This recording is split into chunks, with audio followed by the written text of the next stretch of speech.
I used to think of hell as a faraway place. For those of you out there who still hold that belief, this piece of my life is for you. Don't ask me why I'm doing this. I'm honestly not sure. My therapist says writing about our traumas can help our brains cope, make things easier to swallow, a system he affectionately refers to as remedy writing. My reasoning could be something as selfish as that. Perhaps I'm also hoping that those of you who read this will heed its warning. Do not make the same mistakes my 10-year-old self did. Or maybe it is merely the adage, misery loves company. I grew up in a middle-class suburb in Ventura County, not too far from Los Angeles. Our house was one of many cookie-cutter homes separated by white pickets or chain-link fences. My mum, a soft-spoken, dream-driven woman, worked from home as an editor for a growing magazine. My father spent every day in Simi Valley, where he worked as a cargo loader for trucks. After a day of lifting, managing the forklift and meeting every physical demand, he'd come home sore and irritable. I remember eagerly staring at the clock, watching it tick revoltingly slower every time I checked. Then came the magical chime that sounded our freedom. Summer break had started, and school finally released us from our desk shackles. I think I missed that most about childhood, the raw, unfettered excitement I have for things. The sort of overwhelming avidity that kept you awake at night, just waiting to look underneath the Christmas tree, just waiting to see your birthday cake, just waiting for a brand new day. We eventually lose it as adults, once the day-to-day exhaustion and cynicism set in. With summer came many things that have permanently crystallised in my memories. The smell of backyard barbecues, the giddy laughter of kids running through sprinklers while their parents gossip on the porch, the golden bar of sunset slowly sinking down the street. And of course, how could we forget the ballad of a summer heatwave, the ice cream man's jingle. That was how it all started. It was on a warm Wednesday night. An awful gnawing hunger pulled me out of sleep. Unable to ignore it, I slipped out of bed and crept past my parents' bedroom. I was craving something sweet from the kitchen. Settling on the last of our pudding cups, I also poured myself a small glass of milk. It would be enough to shut my stomach up. As I started back to my room, a faint sound caught my ear. A song, like the one you'd hear drifting out of a music box, was coming from outside.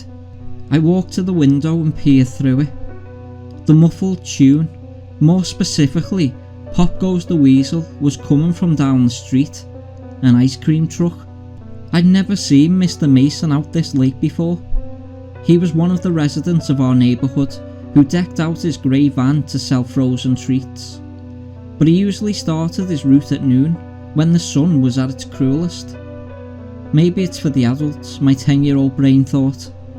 The truck coasted by my house, moving tantalisingly slow with that happy electronic chime. It wasn't Mr. Mason's van. The truck was a pale green with blue accents on the lower half. On the side of its metal body was a large circle with the print of a cartoonish boy in the centre. He had blue skin, big black eyes, and a white soft-serve hairstyle. His pupils were notched to create the illusion of a glare on a smiling Looney Tune face. One of his white-gloved hands held a fudgicle to his mouth, while the other gave a big thumbs up. The tip of the swollen thumb, as well as the fingers and wrist, appeared to be melting, just like ice cream. Written above and below the circle, in sizable, whimsical lettering, Piper's Popsicles, join the fun. That next morning is still such a vivid memory to me. I remember waking up to my father's fist pounding against my door. He was yelling, ordering me to unlock it. I pulled the bed sheets over my head and curled into a ball. Even now, I can still feel that sharp tinge of anxiety just thinking about it. Then from behind the door frame, a countdown started from 3. You never wanted him to reach 0. God help you if that man ever reached 0. When I opened the door, he snatched my arm and pulled me into the kitchen. My bare feet dragged pitifully across the floor. The white milk jug was sitting on the corner, its cap still missing. Mum was sitting at the table, her neck deliberately facing the window. Not a good sign. "Did you leave this out?" he asked me with a sullen voice. When I didn't give an immediate answer, he twisted my arm. A hot ring of pain coiled around the area. "Yes," I cried out. "I'm sorry. I left it out. I'm sorry." "Great." His voice rose and cracked. "Now we need more milk. What a fucking waste." With one of his hands still clasped around my arm, he reached for the milk jug with the other and dumped it over my head. My mum gasped loudly in her seat, the trademark reaction. He left for work after that. Evidently, I had made him late. It wasn't the first of my father's outburst, and it was far from the last. The bastard was always looking for a punching bag, and when my mother didn't fit the role, I was runner-up. Every day in that house was like manoeuvring around tripwires. Eventually, you trigger him. My mum scooped me off the floor and took me to the bathroom so I could wash the milk out of my hair. She left a bundle of clean clothes on my bed. That was her time to react, the moment our front door slammed shut and his car left the driveway. Until then, her neck was twisted anywhere else with that same disconnected, faraway look. When I came back into the kitchen, she was making eggs for breakfast. "What kept you up last night?" she quietly asked me. "I was hungry. I was going to put everything back, but the ice cream truck distracted me." She looked at me quizzically, the blistering hot oil popping in the pan. "What do you mean?" "He was driving around the neighbourhood last night. Didn't you hear his music?" She scrunched her forehead and shook her head. "Mr. Mason wouldn't be driving around that late. There wouldn't be any point to it. All he would get is no customers and noise complaints. The sweets you ate before bed probably made you dream about it." If only that were the case. That night, my stomach once again woke me. The hunger pangs had come back much worse this time. As much as I tossed and turned, trying my best to ignore it, but it was impossible. I sighed and pulled myself out of bed, once again tiptoeing past my parents' bedroom. The kitchen had nothing for me, not even milk now. My mum still hadn't been to the store that week, leaving our pantry mostly vacant, save for larger meals. I wanted something sweet. Then it came again, the melodious music from outside. The ice cream truck was driving its late night route again. Another sharp twinge stabbed at my stomach. The thought of ice cream at that moment was captivating. If the driver were following the same pattern as last night, he'd pass right by here, right? The idea teased me. I weighed my options. The piggy bank in my room had at least $2 or $3 of change in its guts. I could run out, pay him, grab the ice cream and run back with my folks none the wiser. But if my father noticed, dear God, if he saw, I'd have a lot more than hunger pains to fall asleep to. I stood there and pondered. Eventually, hunger won the debate. I went into my room and opened up my piggy bank. The mechanical jingle was getting closer. It was nearly passing the yard. I put on my shoes and wrapped a jacket over my pyjamas. Carefully, I unlocked the front door, praying that the click wouldn't be too loud. I discreetly pulled it open, just enough for my small self to slip through. Luckily, not enough for the hinges to creak. I ran across the grass and down the driveway in my sneakers. There it was, staring slowly toward me. The song cheering out of the speakers situated at its top sounded similar to It's a Small World. It pulled up and stopped near me. The cartoon caricature with bright blue skin, presumably named Piper, smiled down at me. Behind the hum of its engine, I heard something suddenly clink inside of the truck. The music stopped, and someone hoisted open the vendor window. I tried to look inside, but there wasn't a single light or bulb to light up the interior.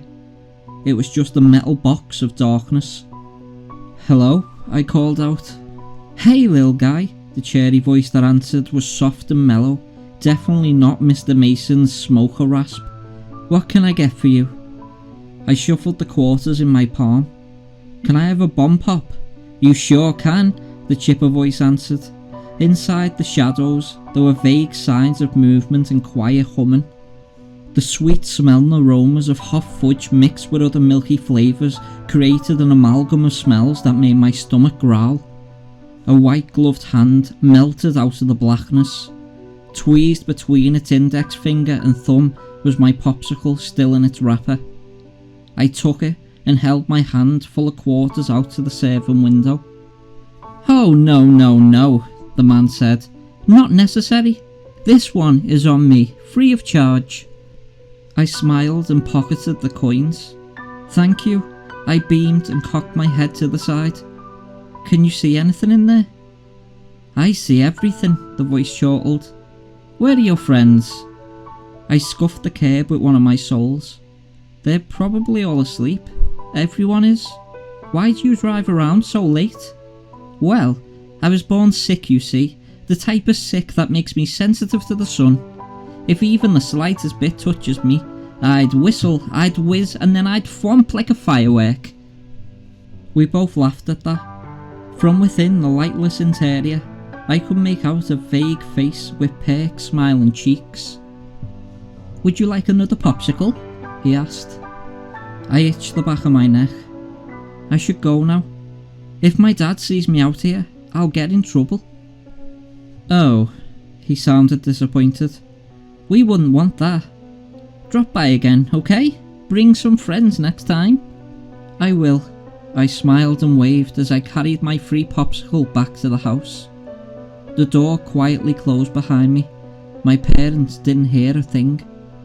On my way back to my room, I peered out the window.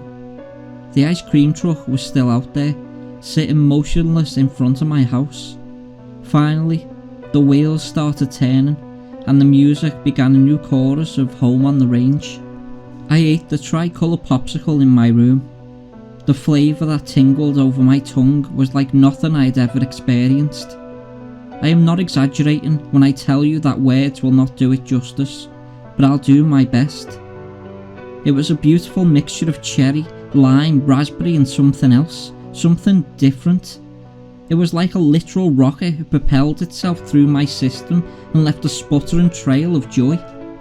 Each bite only brought me to a higher atmosphere. It was fantastic, enjoyable, and worst of all, unnatural. I slept like a baby that night, with a more than satisfied stomach. The next day, I biked around our neighbourhood with a few other kids. We had chosen a miserably hot day for it, and quickly regretted the decision. Luckily, we found a large tree and sat with our bikes in its cool shadow. "Have you guys heard it too? The ice cream truck at night?" I asked everyone. They shook their heads, trading off sceptical looks at me, except for one boy, Matthew. He was pudgy, wore a pair of square lens glasses that complemented his round face, and had cheeks splattered with freckles. We weren't close friends, but mostly knew each other from school. "I've seen it, parked right outside my house," was his tepid response. The guy waved at me from the window. I thought it would wake my mum up, but she slept like a boulder. Before I could answer him, it was as though the devil himself had heard our chatter, and we heard the music. Mr. Mason's ice cream van rounded the corner, blasting the first few bars of its tinny melody. That was just what we needed right now, the perfect solution for a brutal summer day. Ever since the bomb pop from last night, I'd been craving another. My thoughts kept returning to it, the lingering flavours still flickering in my mouth. I was almost drooling, I wanted more. Mr. Mason quickly spotted us and pulled up with a smile. He spoke in a grizzled, unique voice, which I now realise was a thick Turkish accent. I handed him the change in my pocket and waited for the wondrous rocket-shaped popsicle. The moment I grasped it, I immediately tore the wrapper off and sunk my teeth into it. Then, just as quickly, I stopped and gagged. It was bitter, like I had just taken a bite out of frozen wax. The taste covered my tongue and clawed the back of my throat. I let each of my friends have a lick, except for Matthew, who immediately declined. They all said it tasted normal, not sharp or waxy at all. My friend, who had asked for the same thing, even let me try his. It was horrible, absolutely horrible. None of them could taste it, the disgusting flavour. I lay in bed that night, staring at the ceiling and shaking. The pulsing red numbers next to my bed read 2 in the morning.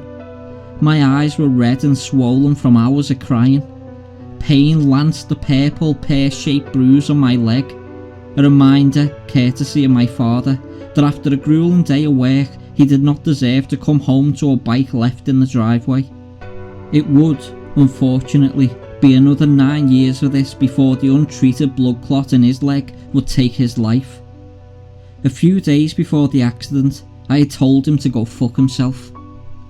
But my father wasn't the reason I couldn't stop shaking. It was the cravings. The throbbing spasms of hunger had been haunting me for the past few nights. They were back with a twist and vengeance, worse than ever. After Mr. Mason had given me the popsicle, I'd spent the rest of the day trying to get rid of that vile taste. Nothing was working. In fact, every sweet thing I tried tasted just as bad. Even my favourite juice was developing a sharp, greasy aftertaste. I bit deeply into my knuckles, a nervous habit I'd acquired over the years, which has now left a row of callous depressions there. I needed something sweet. I'd have killed for something sweet. Then it returned, the music outside my window. Just down the street, the late-night ice cream truck was making its rounds. That was it, the answer to my prayers. Without thinking, I sprang out of bed and grabbed my jacket and sneakers. Slipping out of the house was just as easy as the first time. Mostly fueled by hunger, I ran to meet the truck halfway. It rolled to a stop, clearly spotting me. Not that I was hard to miss, of course. I ran next to its minty green body and impatiently waited, but nothing happened. "Hey kiddo," the voice said through the open passenger window. "Sorry about that, my hatch is stuck and won't open. What can I get for you?" "Another bomb pop, please," I asked pitifully. Hiding the plead and whine in my voice was impossible. "Not a problem, let's have a look-see." I can hear him rummaging around, muttering incoherently to himself. He returned, sounding less than cheerful. "Well, that isn't good." My heart sank like an anchor. "What isn't?" "It looks like I'm out of those for the night. Dang, what bad luck." A painful throb racked my stomach, making me wince. "Something else," I begged. "Can I have something else?" He rummaged around some more and sighed heavily. "I'm sorry to say, but it looks like I have nothing left." Tears rushed to my eyes. Hopelessness bubbled up inside me. My solution, the one sure thing I needed to get rid of these cravings, was gone. I'd have to wait until tomorrow night. I started the miserable walk home, back to the bed I knew I wouldn't be able to fall asleep in. My sneakers dragged along the asphalt. "Hang on a tad," the voice said. "Looks like I have one more left, just for you." I whipped back around and raced to the passenger window. "Really?" I said, wiping the trailing tears from my face. "Of course." I heard something unlock the passenger door. "I found it right up here. Come get it." A chorus of alarm voices called out to my brain. "Not safe. This is a stranger. Go home. Not safe." Of course, there were red flags, obvious ones. But I was not thinking clearly. My logic had whittled away. All that mattered was the craving, The unusual desire for that exquisite taste. It possessed me. I knew there were risks, but my fatigued boyish mind was done compromising. I pulled the green metal door open. The cabin was expectantly as dark as its backside. An invisible coldness permeated the air, about as cold as you presume an ice cream truck to be. The tart, dancing smells of chocolate, strawberry, bubblegum and other flavours graced my nose. A single grated step led inside. I spied a vague silhouette sitting at the driver's seat with my bomb pop in hand. From atop his dashboard, the bobblehead of a grey cat jiggled its head. "Go on, it's all yours," he said pleasantly. I leaned inside the truck, planting one foot over the metallic step while the other remained on the pavement. The dim outline of the driver held out the popsicle, just inches from my fingers. "Come on," he said again. "Don't you want it?" Just as my fingertip grazed the foil casing, I heard something. Something that without a doubt saved my life that night. A strained voice squeaked out of the truck's insides. "Help me." The hand holding the popsicle lunged at me, seizing my arm as I tried to pull back, grabbing a handful of sleeve instead of skin. I gasped, too shocked to muster a scream, and jerked backward, but his grip was relentless. The darkness around us dispersed, and in an instant I could see everything, like some veil had lifted. A nauseating texture coated the ceiling, rust perhaps. It crawled down the inner walls in a reddish-brown crust. There were scuff marks on the stained floor, a foul eggy smell thickened the air. Every window was impossible to see through, smeared with grime and network and cracks. But the worst of all, the crux of my persistent nightmares even now, was the thing in the driver's seat. A naked, bluish body mottled with dark rashes and boils. Folds of excess skin sagged off its bloated frame, almost like it was melting. One of its long, double-jointed arms was pulling at my sleeve. The loose flesh that hung off of it wobbled and jiggled like sacks of trapped liquid. And then its face, the horrible, horrible face, was creased with a clownish smile. Its gums were grey and infected with bent teeth jutting out of them. It looked bald at first glance, but a few straggly white hairs sprouted from its swollen blue scalp. One of its eyes, a pitch-black sphere, was rooted in its cheek, like it had slid down from the socket. The only thing remotely human about the thing was the way it sat in the driver's seat. One ugly hand on the steering wheel, the other still trying to pull me closer. A guttural voice spat out of its mouth at a sickeningly cheery octave. "Don't you want it, little guy?" I screamed and didn't stop screaming. The sanity drained out of me in fat seeping tears. My vision was a wet, blurry haze of horror, and internal voices screamed for me to run, run, run. Suddenly, something was ripping. I flung myself back onto the asphalt. My sleeve was now a bloodless gash of torn fabric. The nude humanoid thing was exerting a strange huffing, gurgling sound. Maybe laughter. I don't care to know for sure. The outside of the truck was even worse than the inside. Eating away at the pale green paint was a thick film of black matter. It covered the car in a black muddy ooze, smothering the cartoonish boy in his broad smile. A few letters did show through though. Join the fun. Parts of the grimy substance were moving, throbbing maybe, as though they had some sort of pulse. The speakers atop its mucky body, although caked in the stuff, were still spewing out sound. It wasn't music, not in any way that the human mind could understand. A hollow, high-pitched frequency with a gravelly white noise hiss. Behind the corrupted pitch was something else, something that almost sounded like it was trying to escape from it. Choppy, inaudible screaming. Hell. I was hearing hell. With the last burst of adrenaline my system had to offer, I twisted around and tore through the yard to reach my house. I flung the door open, slammed it shut and slid down to the floor. I buried my head in the crevice of my knees, drenched in snot and tears.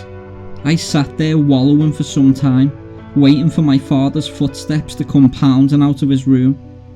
But it never happened. Both of my parents were still in bed. I tried to wake my mother up, and out of pure desperation, my father too, but neither so much as stirred. The gritty white noise was still screaming from the street. I hid beneath my sheets and covered my ears, trying everything I could to expel it from my head.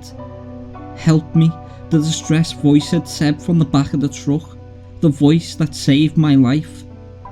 Finally, after minutes of grueling torture, the truck revved its engine and cruised down the street.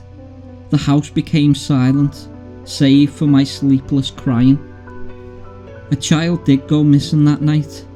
Matthew, the boy with freckled cheeks and square lenses. I will not be giving out his last name for respect of the family. His parents had woken up to his empty room and their front door left ajar. They called the police and filed a missing persons report, and the community was notified about the disappearance.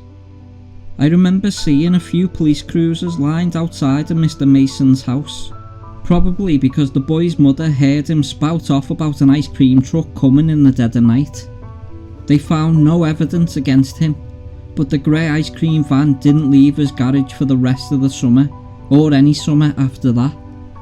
To this day, I can still feel those bitter flavours in my mouth, sitting on my tongue like a pool of chemicals.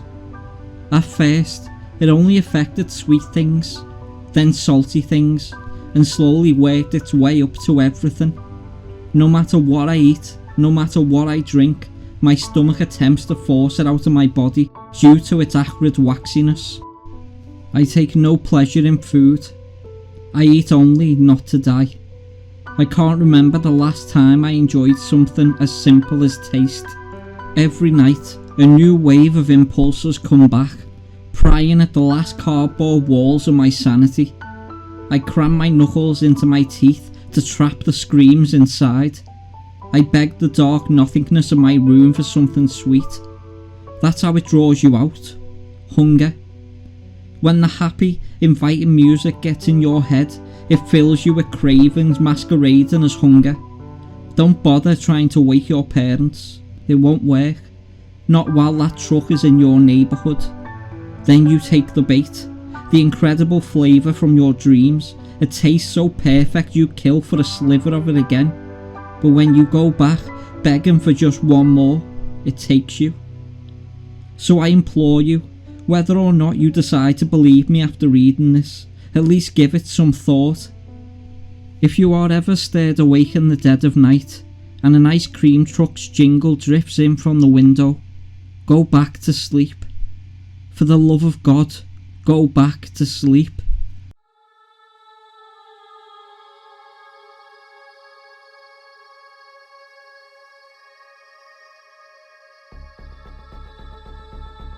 Thank you for watching today's video, and if you liked what you hear, please consider subscribing, leaving a like and a comment.